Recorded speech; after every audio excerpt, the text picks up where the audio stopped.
rolling. All right, guys, for week 2 on the mobility challenge, we have Karishma here. She's going to show us a couple activation movements for the hips and the core that we can do as our bonus workout for the week. So we're going to turn it over to Karishma, and she's going to show us what to do. All right, so a lot of sports are cross symmetry, right? So you're swinging the bat, you're taking the racket, and you're going opposite shoulder to opposite hip, right? So what does that look like? It's a little bit of a hip hinge, and you're activating your anterior core as well as your hip to go this way. So it's a little bit of a rotational move. But watch, if you don't have glute activation, you're not gonna have rotation at the core. So we're gonna keep our core tight for this movement, and Frank's gonna demonstrate for us. So at first, we're gonna have nice athletic stance, a little bit wide, perfect. I want a lot of attention on the ball of the foot again, ball of the foot right here, awesome. Try to screw in a little bit of your heel, awesome. You're just gonna pick up the kettlebell in front of you, perfect. And go ahead and try to move that kettlebell to this foot, perfect. And as you're doing that, you're really activating that glute on the other side, and then go ahead and slowly transition to the opposite side, and you're really pushing that glute back, really getting that nice stretch, and then you're gonna switch over to the other side. And as you're switching from side to side, you really wanna keep your core nice and tight and push off the ball of the foot, just like Frank's doing. And that's really gonna open up the back of the hip, as well as get you to use your core in that rotational movement.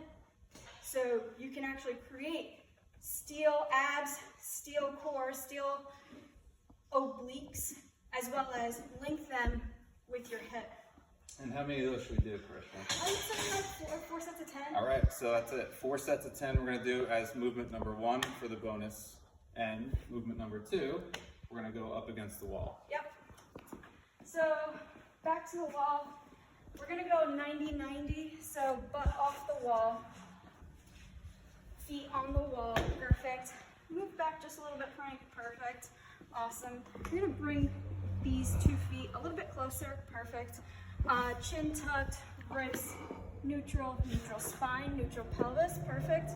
And Frank, I'm just gonna have you take your thumbs and you're gonna externally rotate them and keep them to your sides there. That's really gonna help you with your shoulders, okay? Now, Frank, I just want you to keep your foot here and push off.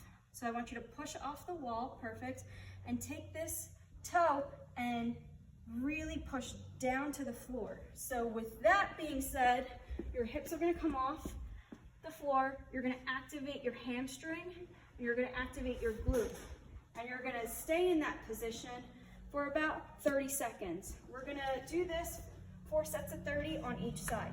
So let's do a little bit of a progression if that's too easy. I'm just gonna have you lift your other foot up in the air. Nope, just drop again, yep. Here, just lift there. Keep your glutes and your pelvis nice and tight, perfect. Lift off the wall, awesome. A little bit more, perfect. And you should feel this at the calf as well as your hamstring. Definitely. And you're just gonna breathe through that deep breath in and deep breath all the way out. Keep those thumbs externally rotated, open up that chest, really focus on glute, a little bit off, and hamstring activation. This is really gonna get your posterior chain activated. You're gonna be able to push off of your feet a lot more, and it's gonna help any plantar fascia, Achilles issues you may have. Cool. All right, that's it, guys. Week 2 for the bonus workouts. Get it done in the gym next time you're here.